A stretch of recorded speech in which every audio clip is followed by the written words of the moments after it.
மனிதன் தனக்கு கிடைத்த அறிவைக் கொண்டு வாழ்க்கையை அனுபவிக்கின்றான். வாழ்க்கை அவனுக்கு நிறைவை தராமல் அவனை அலைக்கழிக்கின்றது.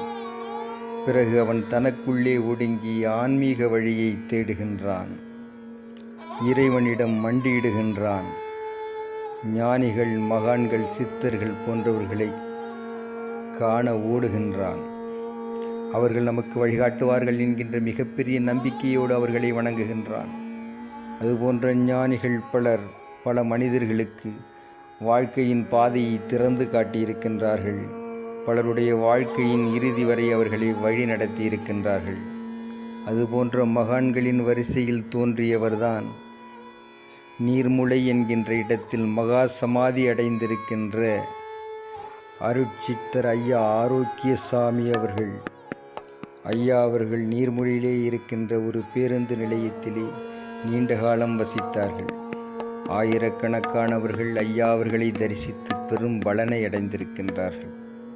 அவர் வாழும் காலத்திலேயே அவரை நினைத்து வணங்குகின்ற, அவரை துதிக்கின்ற, அவருக்கு சேவை செய்கின்ற எண்ணிலடங்கா பக்தர்கள் இருக்கின்றார்கள். அவர் ஏதாவது நல்வழியை நமக்கு காண்பிக்க மாட்டாரா என்று கைகளிலே உணவுப் பொட்டலங்களோடு அவர் காலடியிலே காத்திருந்தவர்கள் ஏராளம். அந்த மகான் பலருடைய வாழ்க்கையிலே பல அதிசயங்களை நிகழ்த்தி காட்டியிருக்கின்றார். புதிதாக ஒருவர் அவரை தரிசிக்க வந்து நின்றால் அவர் என்ன நோக்கத்தோடு வந்திருக்கின்றார் என்பதை சொல்லி அவரிடமே அவரை ஆச்சரியப்படுத்துவார். சிலரை தன்னிடம் அருகிலேயே அனுமதிக்க மாட்டார். திரும்பி கூட பார்க்க மாட்டார், விரட்டி விடுவார். பலருக்கு பல்வேறு விதமான சித்துக்களை நிகழ்த்தி காட்டியிருக்கின்றார். அவர் நிகழ்த்தி காட்டிய அதிசயங்கள் கணக்கில் அடங்காது.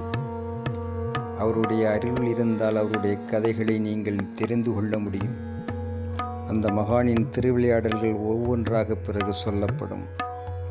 அந்த அருட்சித்தரின் மகா சமாதி திருத்துறைப்பூண்டியிலிருந்து நாகப்பட்டினம் செல்லும் வழியில் நீர்முளை என்கின்ற இடத்தில் அமைந்திருக்கின்றது. அந்த அருட்சித்தரை, அந்த மகானை தரிசிக்கும் பாக்கியம் பெறுகின்றவர்களுக்கு இந்த செய்திகள் அவருடைய செவிகளுக்கு நிச்சயமாக போய் சேரும். அருட்சித்தர் ஐயா ஆரோக்கியசாமிகளின் ஆசிகளோடு நன்றி வணக்கங்களை தெரிவித்துக் கொள்வது தோப்புத்துறை தவபாலன்.